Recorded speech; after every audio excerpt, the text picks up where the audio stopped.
বেশি কান্নাকাটি না করে ওকে একবার ফোন করে দেখো না। অনেকবার করেছি, ধরছে না। আরেকবার করে দেখো, ঠিক ধরবে। ধরবে তো? তুমি তো স্ট্রাইকারটাই ফেলে দিলে। বাইরে গেছে। বসো বসো, এই তুই খেল, আমি আসছি। ওকে।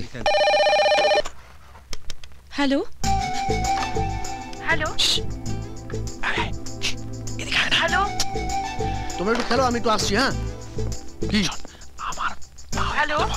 না না তুই ভাবে কথা বল। মা হ্যালো হ্যালো কাকিমা, আমি ইন্টু বলছি। ভালো আছেন তো?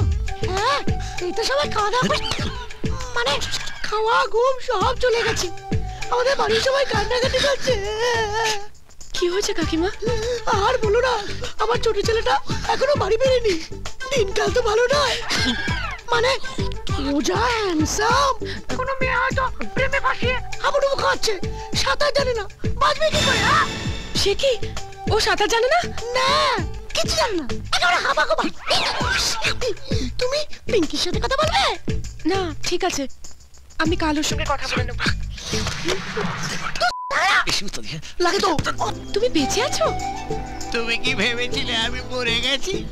ভগবানের আশীর্বাদে মৃত্যুর মুখ থেকে ফিরে এসেছি। এখন কেমন আছো? খুব লেগেছে কি? লেগেছে মানে বিছানার থেকে উঠতে পারছি না, আর তুমি মিষ্টি ভাবে জিজ্ঞেস করে কাটা গায়ে নুনের ছিটে দিচ্ছ। এখন বুঝতে পারছি তোমার মতন বন্ধু না খুব ডেঞ্জারাস। তাই তোমার সাথে কোনো বন্ধুত্ব নেই, আর কোনো সম্পর্কও নেই। দূর থেকে তোমাকে নমস্কার। হ্যালো হ্যালো, সূর্য, ও বেঁচে আছে। বাহ, এর থেকে সুখবর আর কি হতে পারে? কিন্তু আমার উপর খুব রেগে আছে। রাগবারই কথা। আমি ওর বাড়িতে গিয়ে ওর সঙ্গে একবার কথা বলি। বাড়ি? আমিও যাব। তুমি তুমি কেন যাবে? তুমি জানো ওর দাদা পুলিশ অফিসার। যদি তোমাকে, আসলে ঝামেলাটা আমার জন্য হয়েছে তো, তাই আমি নিজে গিয়ে ওকে সরি বলে আসবো।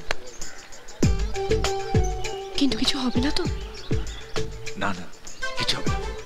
আর যদি কোনো ঝামেলা হয় আমি সামলে নেব।